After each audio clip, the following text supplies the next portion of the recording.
Hello guys, how are you? You are watching Z3D Cartoon Stories. In this video, I will tell about the story of the King Eric and the Jungle of Perils, Part 2.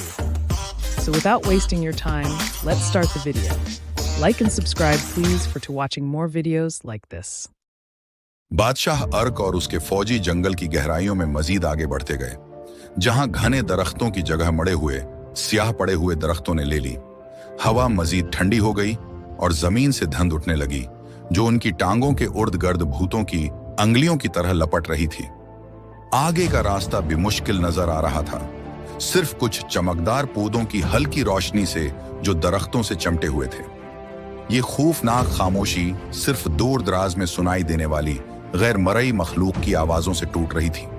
जैसे जैसे वो आगे बढ़ते गए, धुंध और गहरी होती गई और फौजियों को अजीब और गरीब शक्लें नजर आने लगे, जो उनकी नजरों के किनारे पर हरकत कर रही थी। बादशाह अर्क ने मार्च रोक दी और अपने आदमियों को हुक्म दिया कि वो एक दायरा बना लें।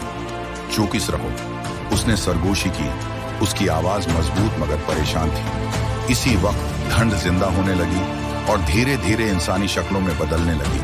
धंधली जंगजू जिनकी आंखें खाली और बख्तर धंधले थे, उनके हथियार एक प्रासरार रोशनी से चमक रहे थे। फौजी अग्रचा तजर्बाकार थे, उन धंधली जंगजुओं की जानिब से बढ़ते हुए खौफ का शिकार हो गए। ये जंगल के कदीम मुहाफिज थे, रूहें जो इस मुकद्दस जमीन की हिफाजत के लिए बंधी हुई थी। बादशाह अर्क जानता था कि ये कोई आम जंग नहीं थी। उन रूहों को महज तलवार से शिकस्त नहीं दी जा सकती थी। उसे एल्डोरिया के औलमंद बुजुर्गों से सीखा हुआ एक पुराना मंत्र याद आया। उसने अपनी तलवार बुलंद की, जिसकी धार हल्की रोशनी को पकड़ रही थी, और मंत्र पढ़ना शुरू किया। उसकी आवाज धुंध में गूंजने लगी। धंधली जंगजू रखे, उनकी खाली आंखें बादशाह पर मरकूज हो गईं। जैसे जैसे मंत्र की आवाज बुलंद होती गई, धुंध कम होने लगी और धंधली शक्लें आहिस्ता आहिस्ता खत्म हो गईं। उनकी खौफनाक मौजूदगी जंगल की गहराइयों में वापस चली गई। फौजियों ने सुकून का सांस लिया, लेकिन बादशाह अर्क जानता था कि उनकी आजमाइशें अभी खत्म नहीं हुई। हमें आगे बढ़ना होगा, उसने ताकीद की, अपने आदमियों की क़ियादत करते हुए उन्हें मजीद नामालूम की तरफ ले गया। जैसे जैसे वो आगे बढ़े, मंजर दोबारा बदल गया। जंगल पतला हो गया और एक विसिया मैदान जाहिर हुआ, जिस पर एक कदीम बोसाइदा किला हावी था। ये किला तारिक आसमान के खिलाफ एक साया की तरह खड़ा था। उसकी दीवारें कांटों वाली बैलों और अजीब चमकदार नकूश से ढकी हुई थीं। ये दुश्मन का किला था, उनकी तारिक ताकत का मरकज। किले के दरवाजे चरचराते हुए खुले और अंदर से सियाह बख्तर में मलबूस एक ताकतवर फौज निकली। उनकी आंखें गैर फितरी आग से जल रही थीं। बादशाह अर्क जानता था कि ये उनकी आखिरी जंग होगी। उसने अपने फौजियों को मजबूती से खड़ा रहने का हुक्म दिया। उनका अज़्म बेलचक था। जैसे ही दुश्मन की फौज ने हमला किया, जमीन उनके नीचे लरजने लगी और आसमान मजीद तारीक हो गया, जैसे दुनिया खुद सांस रोके हुए थी।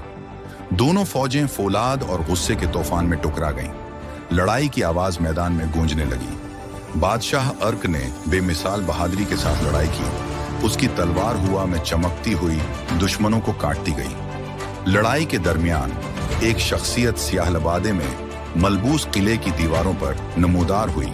उसकी आंखें बद्दी की ताकत से जल रही थीं। ये जादूगर था जिसने दुश्मन और चोरों के दरमियान इत्तेहाद कायम किया था।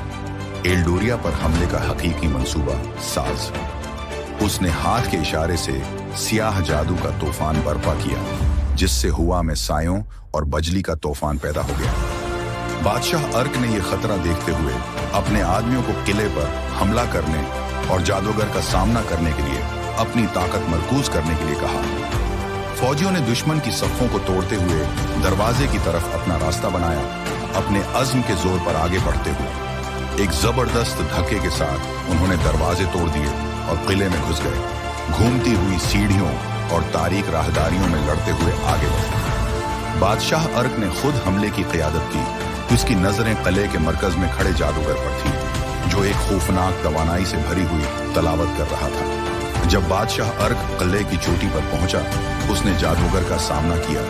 एक आखिरी फैसला कुन जंग में जादूगर का सियाह जादू और बादशाह की तलवार एक दूसरे से टकराएं और हवा तवानाई से फटने लगी, जैसे दोनों ताकतें आमने सामने हुई। एक आखिरी ताकतूर वार के साथ बादशाह अर्क ने जादूगर का असा तोड़ दिया, इसकी ताकत का जरिया खत्म कर दिया।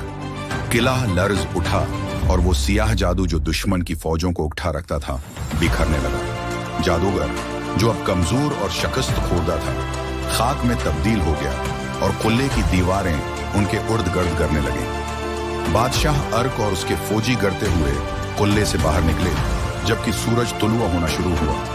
जंगल पर छाया हुआ अंधेरा छुट गया और सुबह की रोशनी ने उनकी फतह को मुकम्मल तौर पर जाहिर कर दिया। दुश्मन की फौजें जो अब बगैर किसी रहनुमा के और शिकस्त खोदा थीं सायों में वापस चली गईं। एल्डोरिया एक बार फिर महफूज हो गया। जंगल अब पुरस्कौन था और दुश्मन शिकस्त खोदा। बादशाह अर्क अपने थके हुए फौजियों के साथ एल्डोरिया वापस लौटे। उन्होंने नाकाबिल तसव्वुर खौफ का सामना किया था और बेपनाह मुश्किलात के खिलाफ जंग लड़ी थी, लेकिन उनकी हिम्मत और इत्तेहाद ने उन्हें कामयाबी दिलाई। जब वो जंगल से निकले तो एल्डोरिया के लोगों ने उन्हें खुशियों और आंसुओं के साथ खुश आमदीद कहा, ये जानते हुए कि उनकी सल्तनत को उनके बादशाह और वफादार फौजियों की बहादुरी ने बचा लिया था।